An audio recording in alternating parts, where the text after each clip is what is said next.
Hello and welcome back to Star Wars The Old Republic, and well, we're obviously getting into some fighting straight away here, and this is indeed trying to infiltrate the base to slice into their, what is it now, their mainframe, right? Yeah, we need to slice into their mainframe. And I've actually just been taking a look at my abilities and what we're actually going to be gaining later on down the line, and I'm actually very excited about this because the main thing that we're going to get to customize in the next few levels is Massacre itself. And obviously, as you know, I am a huge fan of Massacre. I actually think it is super, shall we say, satisfying to use. And I think it's a great ability. It's wonderful to actually have something that is more satisfying than Vicious Slash. I actually think Vicious Slash was kind of... it did have a little bit of weight behind it, but it was still kind of a bit disappointing in regards to its overall power and, you know, its game feel, basically. You know, the feel that you would have from utilizing it, because it just felt like, oh, it's got this big wind up, you know, it's got this really big wind up, and it's like, oh, you're gonna do so much damage, and then it just didn't really do that much. Whereas, as you can see right here, Massacre just does so much damage. It gives you a buff after that as well, which allows you to increase the chance of triggering a Taru form. And if you take a look at the skills here, you can actually take a look at this. We need to be level 39, so we're only 3 levels away from this. It shouldn't take us too long, but there are so many different customizations we can actually choose from here. Each time you deal damage with Massacre, your damage reduction increases by 2%, stacks up to 3 times, and lasts for 6 seconds. This is relatively minor, in my opinion, but if you're playing a little bit more defensively, then this is okay. It gives you 6% damage reduction in total. And then you also have this. Massacre deals 10% additional damage for each movement increasing in effect you've applied to yourself. Not sure how much that really applies, considering I do have this, which is sprint, but this is not in combat. So I'm not sure how that's really going to work with any of our other things that we've got going on here. And then the thing that I'm actually really excited about is this. Massacre's critical chance is increased by 20%, and activating Massacre reduces the cooldown of Frenzy by 2 seconds. Now, I just want to say something real quick. What is Frenzy? What is Frenzy? Because as far as I'm aware, I don't think I actually have Frenzy. Because I'm not seeing it. So I'm going to assume it's maybe an ability that I'm going to get along the way, or it's something that I've just completely missed or something like that. I actually don't know. But whatever the case, that is just purely the critical hit chance being increased by 20%. That is good enough for me. That's literally all I want. In general, 20% increased critical chance, I feel like that is actually insane, and kind of OP, but maybe not. Maybe it's actually going to be really disappointing for us. Alright, so the last Jedi in the base has fallen, and now let's see exactly what we're going to do to spike the relay. Maybe it's just going to be a literal just auto-complete. Impressive work. You can see we now have access to the Organa systems. They're all talking about the ruthlessness and brutality of the recent attack. They do train you Imperials well, don't they? Find some self-respect, worm. Moff Sarek told me to respect you, not to submit to schoolyard taunts. Now that we can monitor the Organa's communications, it should be possible to... Lord Thule, the base is under attack!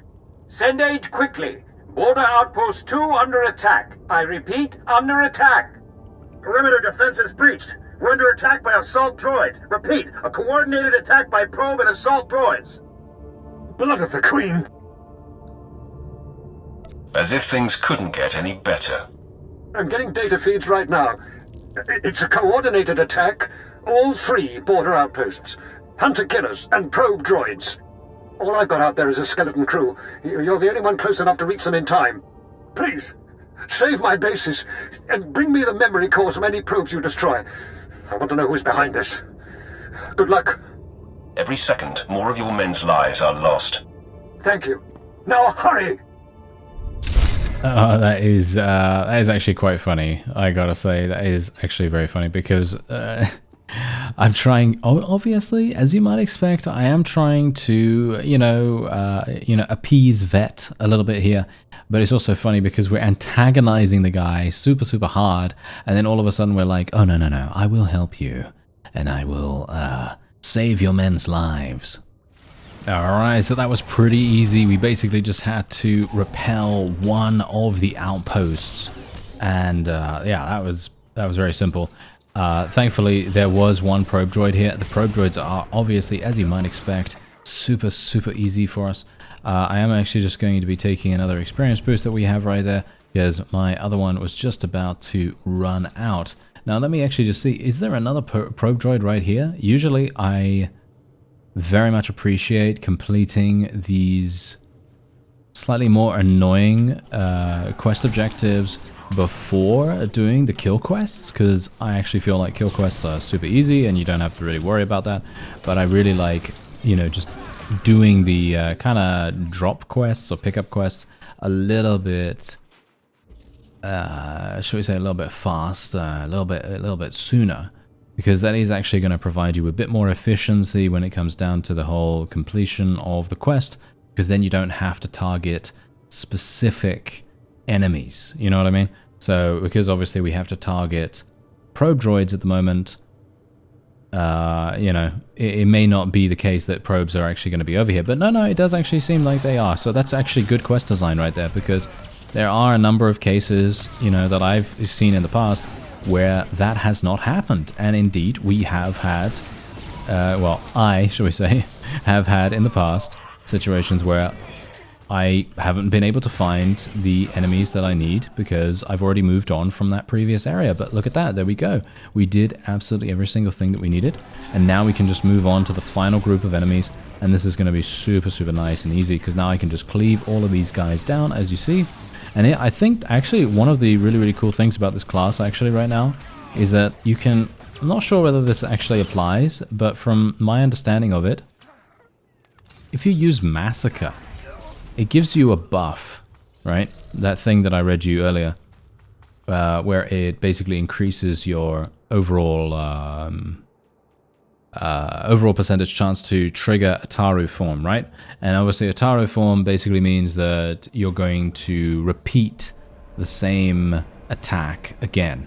And so we technically have a 60% chance for that to occur once we've used Massacre for about 6 seconds afterwards, if I am correct about that.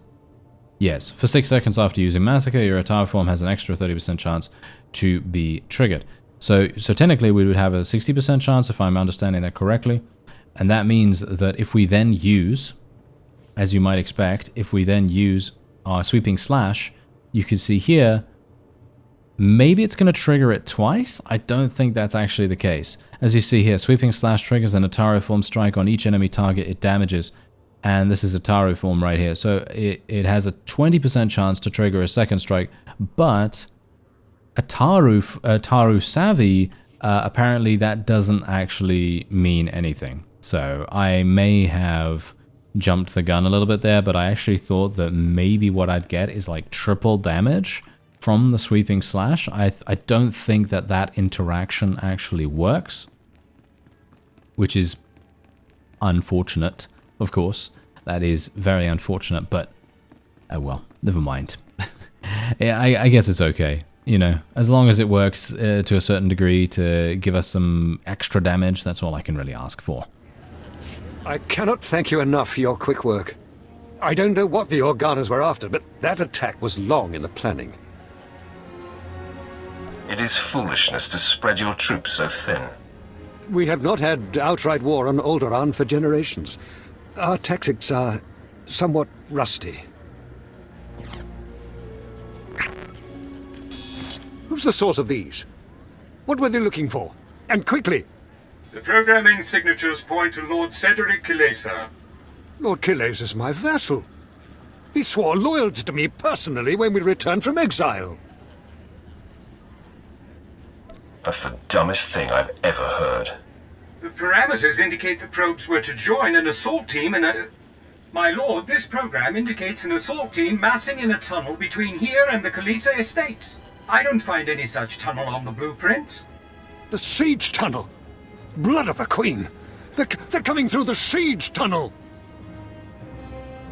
Those attacks were meant to draw your guards away from the palace. The wretched traitor! That tunnel connects his lands directly to our estates. No one's used it in centuries, but the tunnel opens right under this room. What are we going to do? You know this place better than I do. What's the best defense? Moff Sarek gave us cartons of thermite explosives. They take time to set up, but they pack a punch. If you take them into the siege tunnel, you can collapse it on Cedric and his army. Seal the access, so they can't threaten us again. You should have sealed it off the minute you went to war. You have taught me the importance of taking action. There's an entrance to the tunnel nearby. The storeroom is in the same area. I'll recall my troops to defend the surface, but there's no doubt the real battle will be below. Thank you.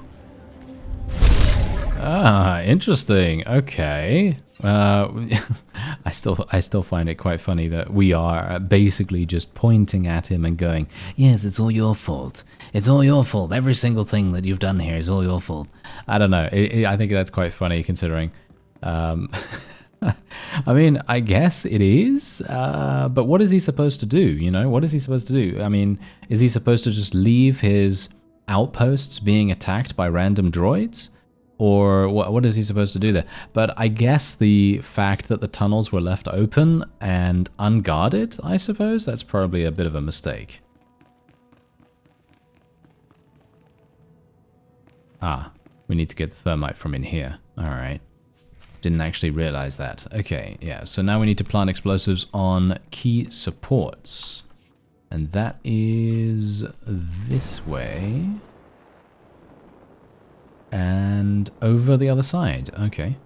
Alright, the first, I was going to say the thirst of the explosives. No. We are not thirsty for explosives, that's for sure. Maybe I'm thirsty. I don't know. Maybe I should have a drink. I should probably have a drink. I don't know, maybe. Anyway, point is, we do have an optional objective here to eliminate these Kalisa forces. It's going to be pretty easy for us, of course, and, well, there's only 5 of them left. I'm gonna probably try to avoid these guys over here if this guy doesn't bring a friend. Just gonna interrupt his grenade throw, do this, and then we'll just avoid these if I can.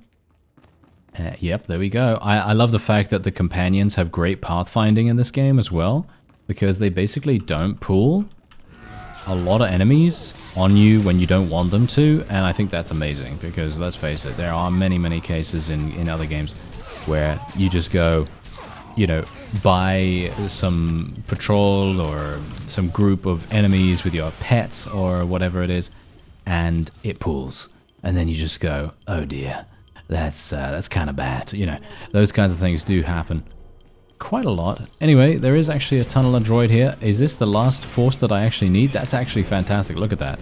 Seems like I calculated that completely on purpose. Not.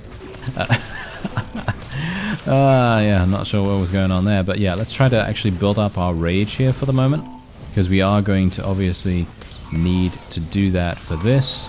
I should have actually interrupted this volley that this guy was doing, but it didn't seem to do that much damage, because Vet is literally just healing us like no one's business. And here we go. Nice confrontation for us here. So, you're the Imperial puppet who taught Jorad Thul to bite instead of bark. Does he lick your hand? Fetch your slippers? Real Alderaanians will never bow to the likes of you. Yield, and you may keep your title and your lands. I would sooner see Alderaan blasted into space debris than given over to the Empire. You don't even have the guts to fight this yourself, instead of hiding behind a cart and a thermite. If you had a shred of decency, you'd settle this by an honorable duel. You against me. You against me. You surprise me, Sith. I heard your kind wouldn't know of honor if they scraped it off their shoe. A duel of skill, then. If you win, I will give my house over to Jorad Thul to use as he will. If I win, you stand aside and let me cleanse Alderaan of this scourge, and tell your Imperial handlers Alderaan lives free or dies! To arms! Wait a minute. He literally just said a duel, him against us, and now he's coming at us with all of his troops. Okay, that doesn't really make that much sense, but okay, sure. I thought it was going to be a one-on-one duel. That's kind of a bit strange. Oh well, never mind. I concede. You have the better skill. Perhaps it is Alderaan's fate to fall to the Empire. I will tell my people. We must find a way to live through these times. Show them that sometimes there is more strength in yielding. I will tell my army to stand down. Thank you for this mercy. Alright, there we go. That was easy enough, wasn't it? Now we just have to make our way back. Shouldn't take too long. Alright, so we're back with Mr. Thule here, and we're going to see what he has to say. The Kalasers just surrendered. My men are returning from the outpost to take them into custody. The Kalasers are acknowledging you as a man of honor. I will tell Moff Sarek of your heroism immediately. Take 10 heads for every one traitor, and they will not rebel again. Okay, you know what? No. That is terrible. That is absolutely terrible. I'm not allowing him to say that. That is absolutely awful. Okay, usually I don't like to quit out of conversations because I personally think that that's unnatural. You know, let's face it, you're not really able to do that in a real situation. But in this case, that is not what I wanted to say at all. The Kalasers just surrendered. The Kalasers are acknowledging you. I will tell Moff Sarek. I have won your place for you fairly, in a way they understand. An unnecessary luxury, but it did not cost us the battle. This time. The Thals need not fear any further rebellion in their ranks. It would be a waste to keep one of our few Sith here any longer. General Stanul Thal is coordinating our efforts near House Ald. Speak to him if you'd like to take a further role in this conquest. You have saved my house's dream of ruling our world, and taught me much about what that will mean. I will not forget. There we go. Alright, that's actually pretty cool. I like that. I must select one. Oh, okay. Thanks. Alright, so yeah, this, no offense right now, but again, this Moff is kind of annoying me because no offense to the actor or anything like that, but he just needed to be told, hey, this is not how you say these names. Every other voice actor is saying it a different way. And it just sounds weird, you know? It just sounds strange because now he said House Ald, but it's House Alder, isn't it? It's House Alder. I don't know, because it's House Ald because it's Alderaan, right? So obviously if you say House Alder, it's not, it's like House Alderaan, right? You know, it's kind of like that. And he's just not saying it that way. It's super funny. I don't know. I'm not sure what to make of it, to be honest, but it just annoys me a little bit, you know. It's not a big deal, of course. I don't really care about it that much. But when he says Thal and Ald, when everyone else is saying different things, it's just a little bit unnerving, shall we say. Alright, so we've arrived in Outpost Bolim, and Mr. Stanul Thule is here. So let's speak to him. Stanul Thule. I was told you want to see me. Yes, Moff Sarek said you'd be here. We've had an inspection team lost to the Killiks for days now, advisors from Droman Khas. They were inspecting one of our mining sites for lanthanide deposits. But in the middle of their inspection, the entire place was overrun by Killiks. We've had no communication for days. I want the full briefing. Risk assessment, strategic importance, all of it. Moff Sarek wants the inspection team rescued, and fast. Apparently some of them hold serious rank off-world. And the Killiks don't exactly respond to negotiations. They're the native aliens here, giant bugs with just enough sentience to shoot a blaster. Attacking these Killiks would take half our army, but apparently I'm too close to the problem to strategically assess its value. There's no way this is worth my while. Wait, there's more to it. My daughter was leading that team. I don't know if she's alive or dead. If you can find her, find our advisors, free them if they're prisoners. I promise you a reward that will leave me bankrupt. You start digging into that treasury. I'll get everyone out of that mine that walks on 2 legs. If you rescue Daria, I will gladly give you my every last credit. Wait a minute. Everyone that walks on 2 legs? Do the Killiks not walk on 2 legs? I think they probably do. I think they do. I think I remember their design, and as far as I know, they do actually walk on 2 legs. I think they are bipedal, which is quite funny. Alright, so I've made my way into Lady Renata's estate, and as you can see, she actually does have a bodyguard over there by the name of Windred. Alright. My lady, we have intruder. Lady Renata, I seek the family of your former handmaiden, Jaisa Wilson. What's this nonsense you're spouting? I don't know what you're talking about. Lady, let me kill this Sith like the last one Duke Kendo sent. Windred, you don't need my permission to kill an enemy that comes barging through my door. Make it fast. Violence isn't necessary. I just need information. All you need is my sword through you neck. What's actually going on with this guy? Wait, what is actually going on with him? Surely he doesn't. Surely he has a little bit more. I don't even know what to really say because he seems like not all there. I'm not entirely sure. Yeah, well, there you go. He's out of there. Lady, sorry. This can't be. I'm sorry I ordered him to kill you, Sith. I hope you don't hold it against me. You see, I've been fending off Duke Kendo's advances for some time, and I just assumed you were here for him. If you're not working for the Duke, I'll gladly cooperate. You mentioned a girl, yes? Jaisa someone? Glad to see I have your undivided attention. You have a very persuasive manner. I was aware of the young handmaiden who left Alderaan with the Jedi Master. And I did hear the name Jaisa Wilson, but you're mistaken. I didn't know her. The girl never served me. Do you know anything about her? Duke Kendo can include that in his interrogations. The Duke congratulates you on your impressive venture into House Alday. I'm here to take the fair lady to him. No! Don't let him take me to that pig! I do know who the girl worked for. I'll tell you all I can, if only you'll keep me from Duke Kendo. You have my attention.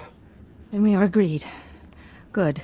Before she left with the Jedi, Jaisa Wilson was the handmaiden of Giselle Organa of House Organa. They were inseparable. Before the war, Giselle was an aristocrat like myself.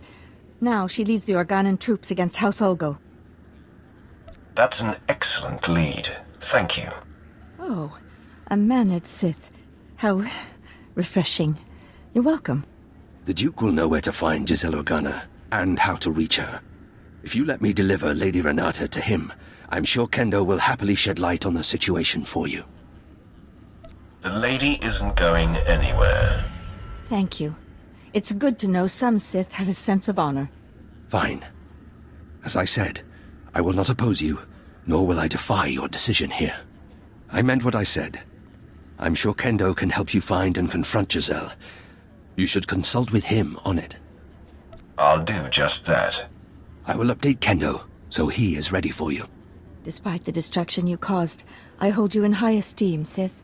I only hope you make that worm Kendo pay for misleading you. Take nothing he says at face value. I appreciate your advice. I'm sure you'll be fine. Goodbye. I love that. I love that. That is exactly one of the reasons, one of the many reasons, shall we say, that I really enjoy playing a light side Sith in this case, because you're never ever going to get the same kind of reaction as if you were to play dark side. Because obviously, yeah, sure, dark side is fun, right? Dark side is super fun. You get to kill everyone, you get to be evil as all else, and you know, it's just very enjoyable to see people's frightened reactions running away from you and so on and so forth, right? However, it's always extremely satisfying to see them go, oh, you're actually not so bad, you know? I think that's quite funny.